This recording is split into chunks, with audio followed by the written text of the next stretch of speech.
అసలు దేవాలయం అంటేనే ప్రకృతి పరవశంతో ఆనంద తాండవం చేసినటువంటి ప్రదేశాలు, కొన్ని చక్కనైనటువంటి ప్రదేశాలు. ప్రతి ఒక్క దేవాలయము ప్రకృతి దేవతామూర్తులని చూసి ఆనంద తాండవం, పరవశంతో ఆనంద తాండవం చేసినటువంటి ఆవాసాలు దేవాలయాలు. అటువంటి ఆవాసాలు భారతదేశంలో ప్రతి ఒక్క దేవాలయము ఒక్కొక్క ఆవాసం ప్రకృతికి.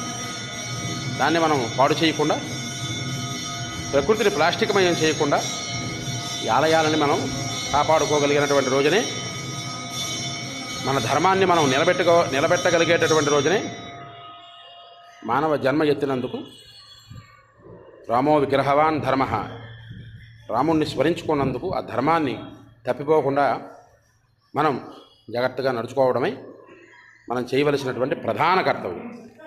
అలాంటి కర్తవ్యాలలో రామాలయం చక్కగా చూడండి, ఎంత చక్కగా ఉందో. ఇక్కడ ప్రకృతి ఆనంద తాండవం అంటే ఎంత చక్కగా త్రివేణి సంగమం చూడండి. సంగమ సమయంలో, సంగమ స్థానంలో రాముల వారు, సోమనాథేశ్వర స్వామి వారి ఆలయాలు ఉండడం, ఎంత చక్కనైనటువంటి వాతావరణంలో మనం ఉన్నామన్నది తెలుసుకోవచ్చును. ఎంత రమణీయమైనటువంటి ఆహ్లాదకరమైనటువంటి వాతావరణాలు ఇవి. మరలా మరలా మరలా మరలా రావాలి, దర్శనం చేసుకొని తరించాలి అనేటటువంటి పరమాద్భుతమైనటువంటి దేవాలయాలు ఇవి.